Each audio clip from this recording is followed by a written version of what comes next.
Torchlight is an action role-playing hack-and-slash dungeon crawler video game created by Runic Games and released by Perfect World Entertainment. It was first released for Windows in October of 2009. The fantasy-themed game takes place in the fictional town of Torchlight, as well as the vast caves and dungeons nearby, where adventurers can collect important loot and battle hordes of monsters.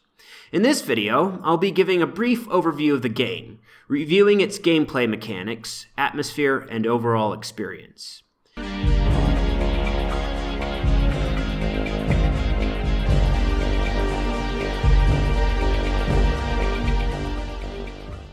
The game provides a hybrid of gameplay inspired by Diablo 1 and 2, as well as the Fate series with its fishing mechanic.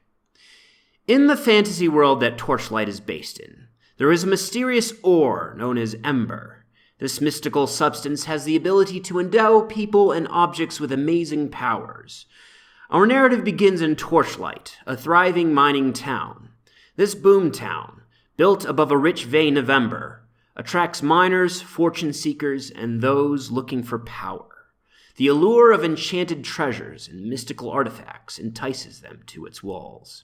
However, all is not well. The substance that offers great skills also hides a horrible secret. Corruption permeates into the Ember, altering anybody who comes across a poisoned item. As adventurers progress deeper into the caverns and dungeons surrounding Torchlight, they meet both wealth and danger. Our protagonist, a lone hero, ventures into this world of mystery and peril.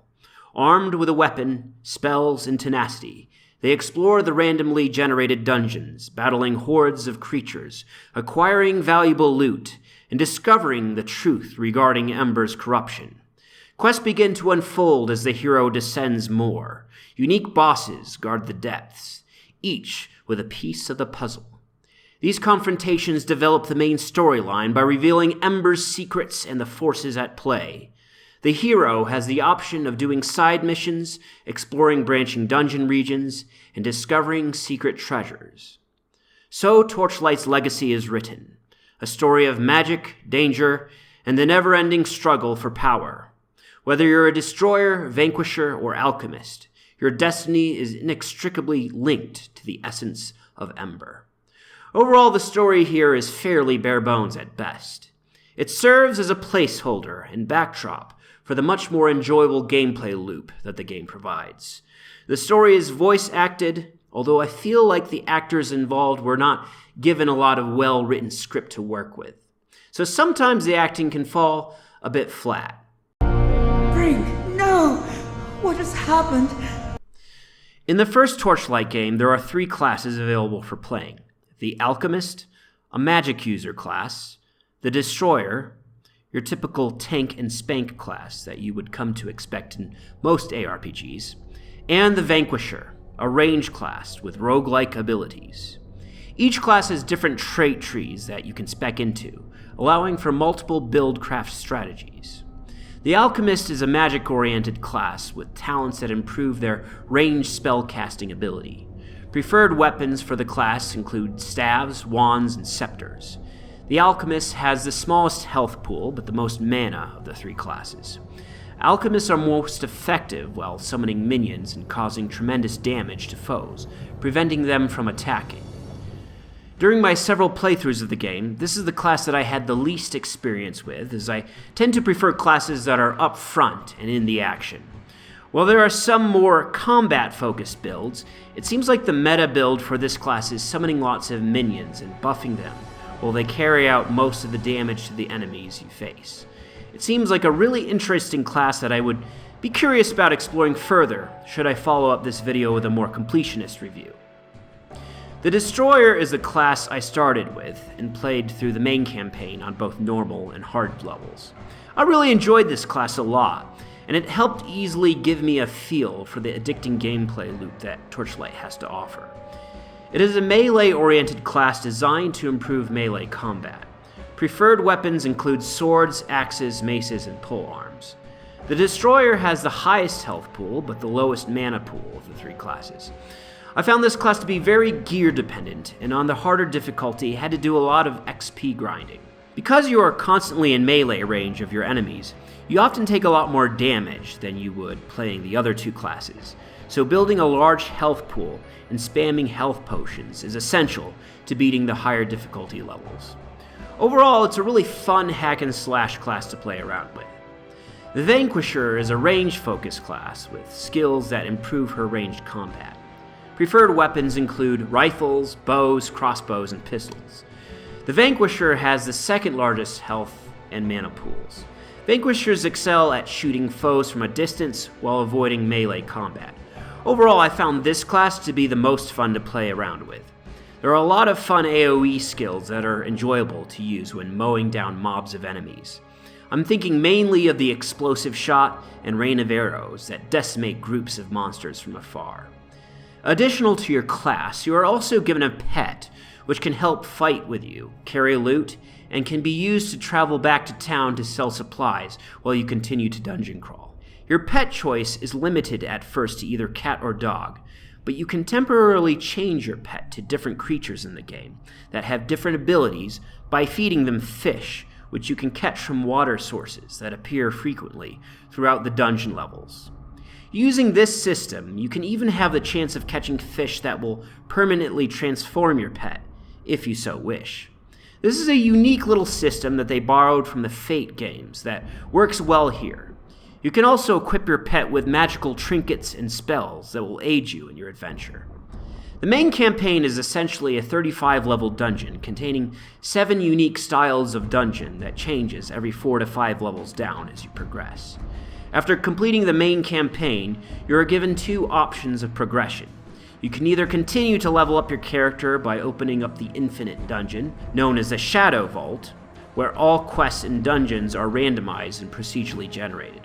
Or, you can retire your character and hand down a weapon or armor piece to a descendant, which will start the game at level 1, but will be given an extra ability point and an enhanced heirloom from your previous character. This allows for a lot of replayability and makes it easier for descendant characters to excel at higher difficulties. There are a variety of difficulty levels to cater to people who want a challenge or are just seeking casual fun. There are 4 different tiers of difficulty: easy, normal, hard, and very hard. Easy allows for the player to blitz through the main campaign and defeat the final boss within about 8 hours of gameplay. The harder difficulties encourage you to take on more side quests and dungeons to make sure you have a DPS and health pool that is high enough to endure the stronger enemies you will have to face. When you die, you are given a few options of how you want to revive. They can include experience loss, loss of gold, or respawning in town and backtracking. I always chose to respawn in town, as there are plenty of waypoints in the game that greatly limit the backtracking. But to up the stakes even more, you have Hardcore mode, which allows you to experience all 4 tiers of difficulty with only 1 life per character. From my experience, this is where the real fun in Torchlight happens, as it allows the player to make more careful decisions as to how they build their character, and encourages more strategy than simply running in and mashing the right mouse button. Overconfidence is never rewarded in hardcore and very hardcore difficulties. I was running my Vanquisher through the different levels of hardcore and died on the hard difficulty by not being careful around a trapped chest that electrocuted me and insta-killed me. That's when I realized that I will probably have to make a follow-up completionist video to this game in the future. I think what keeps me glued to this game are the wide variety of Steam achievements and wanting to complete 100% of the game. If it wasn't for these, I probably wouldn't have sunk 80 plus hours into this game. However, unlike some ARPGs in the market, there is no online capability, which does limit some of the replayability compared to other games such as the Diablo series and its follow-up, Torchlight 2. The leveling up system is fairly simple. For each time that you level up, you are given 5 points to put into 5 different attributes: strength, dexterity, magic, and defense. Putting points into these attributes will allow you to wear a wider variety of armor and also contribute to your damage output depending on your play style. Alchemists will gravitate towards magic, defenders will want to invest into strength, and vanquishers will want to keep their dexterity high. All classes will want to invest some points into defense for survivability, especially on more challenging difficulties. With every level up also comes an additional skill point, which you can invest into a skill tree of your choice. Some skills are unavailable until higher levels are achieved. There is also a secondary leveling system known as Fame, which is gained when you complete quests and take down harder enemy mobs. For each Fame level you gain, you are allowed an additional skill point to invest into your skill tree. Before tying up this video, let's take a brief moment to talk about the art style of this game. Unlike its gritty cousins Diablo 1 and 2, this game goes for a much more cartoony art style, which helps prevent the game from becoming super dated visually. Overall, the graphics have held up well for a game this age. There are some dungeon set pieces that look better than others. I really enjoyed the Asteria levels, where you are exploring Incan-style architecture, and love the beautiful green color palette that they used for these levels. I also love the Black Palace dungeon levels, which seemed heavily influenced by the Underdark from Forgotten Realms D&D. Some places that seemed less inspired were the Mines and Caves levels, which provided more of a bland, generic cavern atmosphere. Overall, the art style still holds up today, but there are a few places in the game where it does show its age. Overall, Torchlight is a fun experience for the casual gamer, and while there is some depth to character customization, it's definitely less complex than a lot of other ARPGs in the market, which can be a blessing and a curse depending on your playstyle. Overall, I would recommend this game for folks who are new to ARPGs, but for more experienced players, this game may come off as a bit too simplistic compared to other titles. I definitely think the game is worth a try, and the major draw for me is its hardcore mode. So I'm planning to continue to play this game, and depending on time constraints, may create a follow-up video giving a more completionist review of the title. Thanks for sticking around, folks, and like and subscribe for more RPG gaming content. My Steam link is in the description. Have a good one.